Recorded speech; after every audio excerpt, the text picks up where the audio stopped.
Hello, everyone, and welcome back to the One and O podcast. I'm Avery Hill. I'm Will Horseman. Monday, we had the biggest news of the week with Davion Brown committing to Penn State out of Trinity Episcopal School in Virginia. We want to touch on that, but we also want to touch on the receiver room and the first week of official visits. Will, I know you did the film review on Davion Brown. How can he contribute to Penn State, and what did you see out of him? Well, yeah, so he has a pretty solid frame at 6'1", 195 pounds, and obviously as a junior, he chance he could grow another inch and could put on some more weight, so he could have an even bigger frame once he gets to Penn State. But even despite his frame being on the larger side, he has some good speed, and with that speed, he can get a lot of yards after the catch, which makes him a dangerous player in the screen game because that's what Trinity Episcopal used him a lot. It's just he was often like this the best athlete on the field, so they just often just got him the ball quickly out in space and just let him do his thing, and that often gave them a lot of chunk plays and moved the sticks for their offense. And he's also pretty shifty, even with his speed. Like he can make a lot of defenders miss, which again, that's going to lead to more yards after catch. And then his speed does help him in his route running because like when a deep safety or a corner, they might be more worried about being beat deep with his speed, but he could cut inwards or outwards and get an easy routine grab.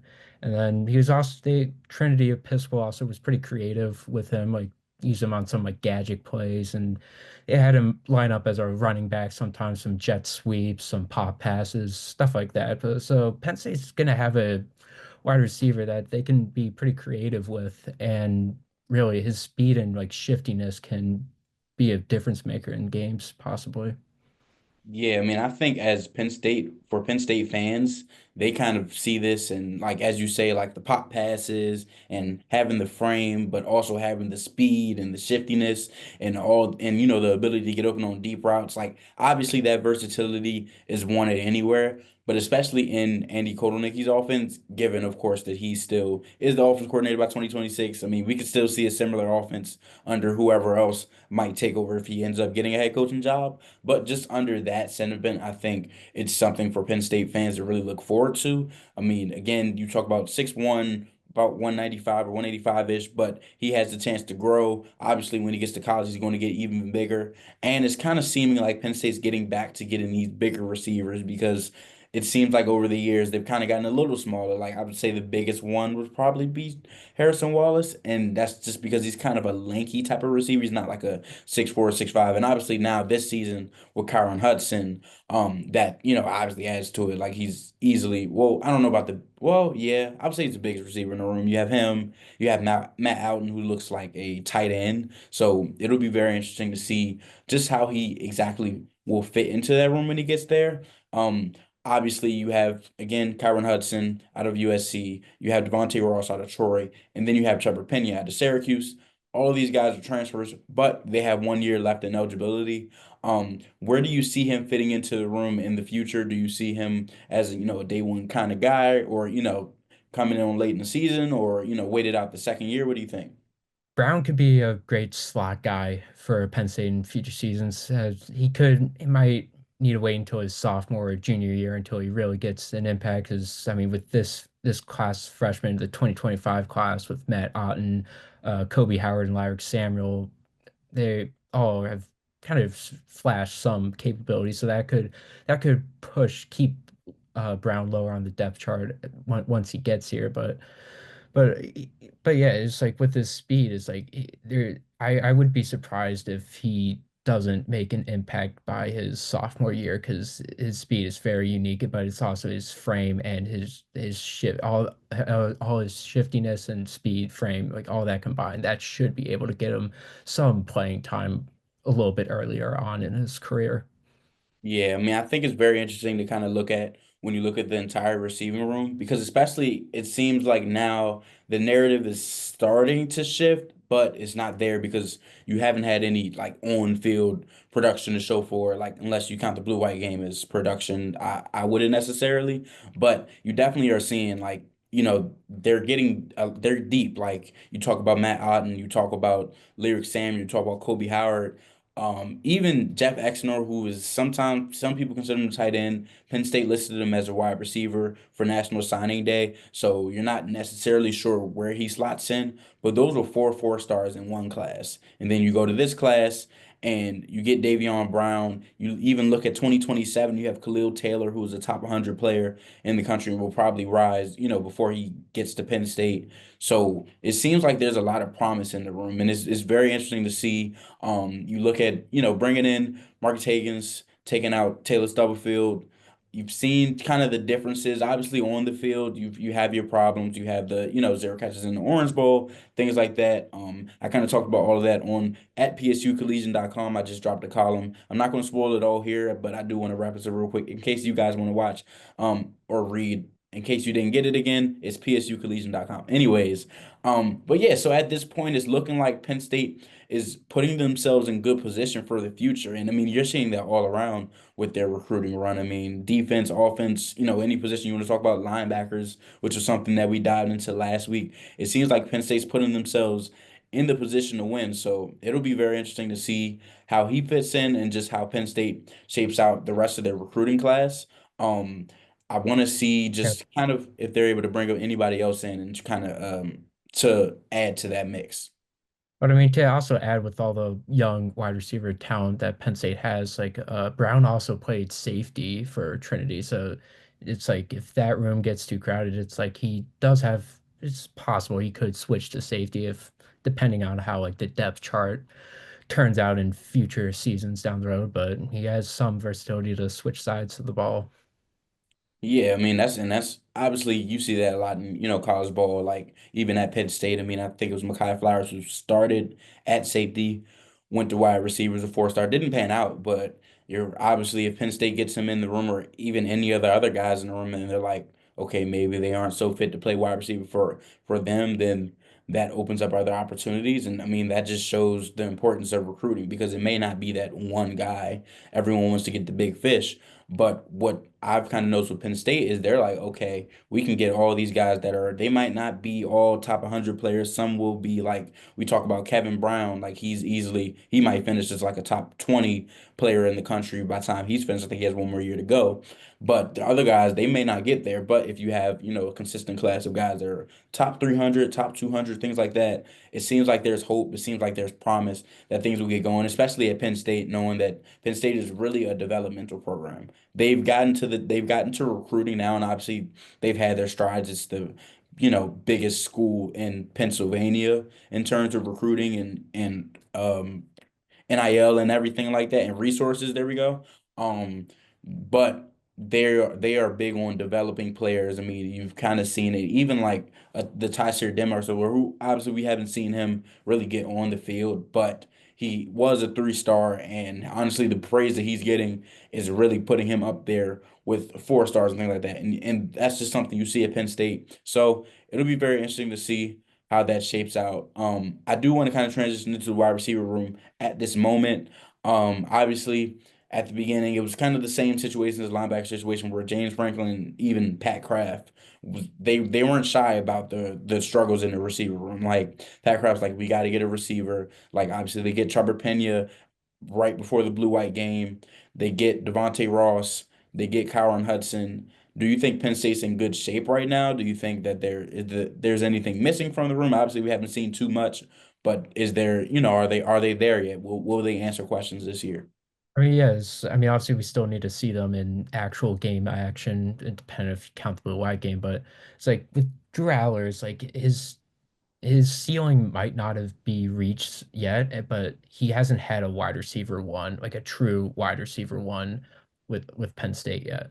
And these three transfers, they all kind of have potential to kind of open up the offense and give Drew something he hasn't really seen in his 2 years starting with Penn State so far. And it's I mean, because I mean, with like Sean Clifford, he had Jahan Dotson, KJ Hamler, and Parker Washington. But it's like as soon as Drew Aller, like probably the best quarterback recruit Penn State has seen in recent memory, is like they just couldn't get a wide receiver to pair him with. So it would be very, very interesting to see like how Drew like because like the pressure is on Drew now because like I think he has the help he needs from the wide receivers that like he can like his ceiling really is a first round NFL draft pick, and with these receivers he could have the production to get that.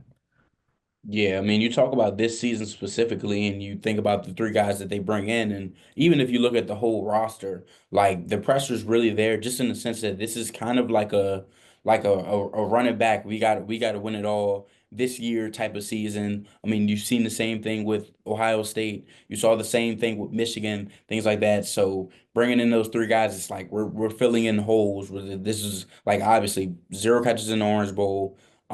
Just one receiver that totaled maybe over, yeah, one receiver that totaled over 500 yards.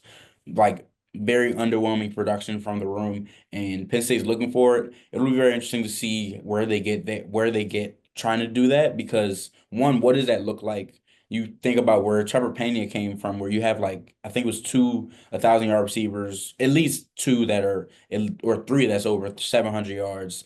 You have Cal McCord that's just slinging the ball all over the field, which makes it obviously a lot easier to rack up stats.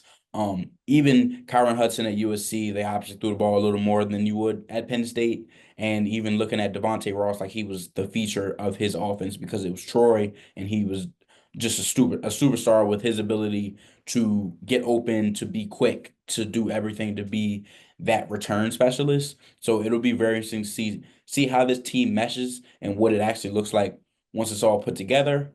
But I kind of want to transition from that. This weekend is the first weekend of official visits for the year. Penn State has eight players set to visit. You have Joey O'Brien, four-star safety, number two player in the state. Kerry Adams at cornerback, Sincere Johnson, linebacker, Messiah Hampton, wide receiver. There's another receiver and a few more DBs coming. Will, is there anyone that you think Penn State should really lock in on? Is there anyone that Penn State just has to prioritize? Like, we got to get this guy, or these couple guys. Like, obviously, you would love for all of them to commit, but it's not realistic. But is there anyone that is just like, okay, this is the guy, or anyone you're even looking at, really? Yeah, I mean, I know they already have safeties Daryl Carey and Matt Sieg in the 2026 class, but if they could get the commitment of Joey O'Brien, that would be big for them because I mean they always preach like best in PA, stay in PA, he's second best player in the state, and he's from the Philadelphia area. That's a place that it's kind of starting to change, but like in recent seasons hasn't Penn State hasn't been able to recruit as strong as like the Pittsburgh area, but it's starting to change. It's like they're getting better, but if they can wow him on this visit, I think that'll go a long way, and that could kick off some other commits from the Philadelphia area, and because I know they also got like Haskell from the St. Joe's last Friday, but it's like if they can just get Joey O'Brien, I think that would be a very one of the biggest wins in the recruiting cycle thus far. Yeah, for sure. I mean, you talk about that best in PA, stay in PA, and I'm thinking just kind of looking at the list, like most of the guys that are visiting this week are defensive backs. I think it'll be very interesting to see how they kind of all take on, Penn State because there's a lot of opportunity in that room. You have obviously with Zakee Wheatley as the top guy at safety right now. You have DeJon Lane who will probably be starter this year. But under that, you don't have any guys that are for sure like they can start for 3, 4 years at Penn State. I don't think it's necessarily a thing of like they have questions in the room. I think it's that Penn State's been loaded for some time, that there's a little bit of drop off just in the sense of guys with experience. They've been able to get guys experience while other guys have that experience, but like at some point you get too deep. Like that safety room was pretty deep, even with the loss to Kevin Wilson Jr. Like they were trying to figure out who they want to play, but it wasn't really an issue because DeJon Lane stepped right in. And obviously Anthony Poindexter has done a great job in developing that room. So it'll be very interesting to see if they're able to secure Joey O'Brien. I think another one that stands out to me is Messiah Hampton. He is the 101st player in the country, so he very much might turn into a top 100 recruit at some point. I think that'll be another case for Marcus Higgins to kind of really lock in and get a guy that can really make a difference. I mean, he's a number one player in New York.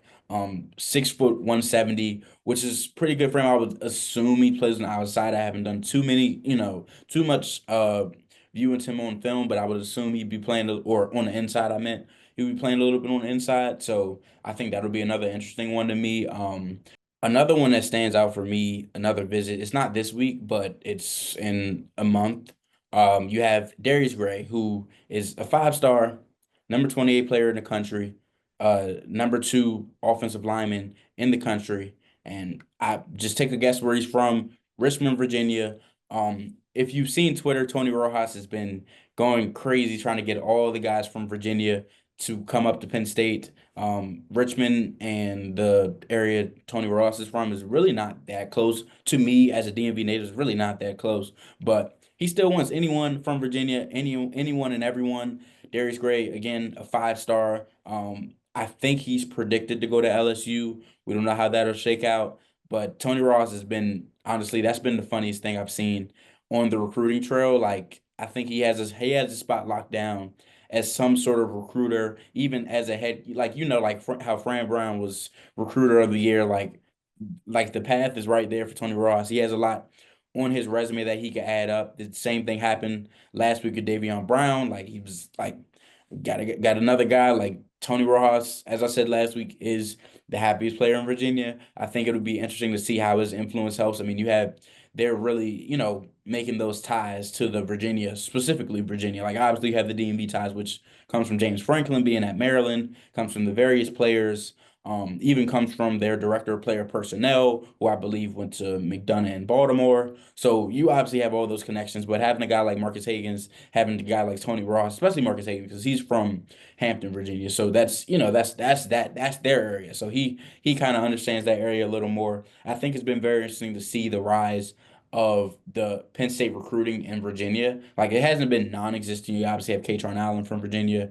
You have Keandre Lambert Smith from Virginia. But I think it's been very interesting to see that, and I think it'll be interesting to see how this shapes out when Penn State is, finished with all their visits and everything, seeing who commits and everything like that.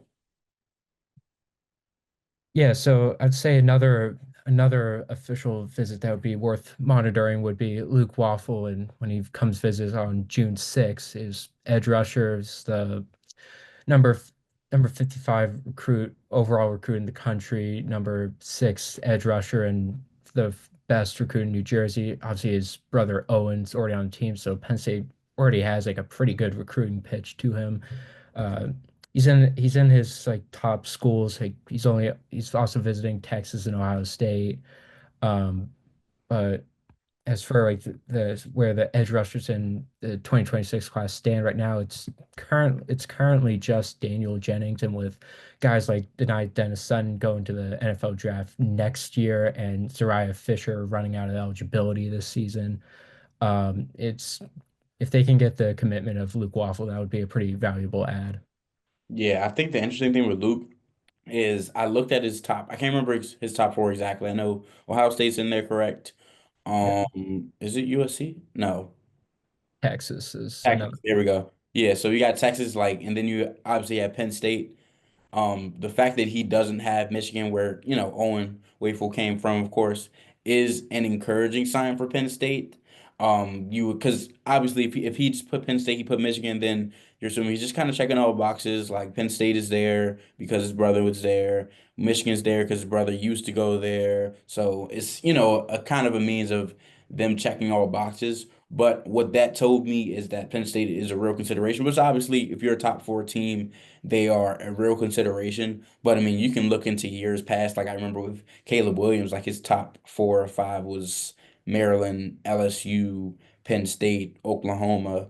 Like there was honestly, under my guess, I don't think Penn State was realistically an option. I think Maryland became an option, but that's besides the point. I think that it is very interesting to see that he has Penn State on there. No Michigan. Like obviously we don't know why Owen Wafle left Michigan, but I think it's an encouraging sign for Penn State, and I think it's one that Penn State is definitely taking very serious in the recruiting race.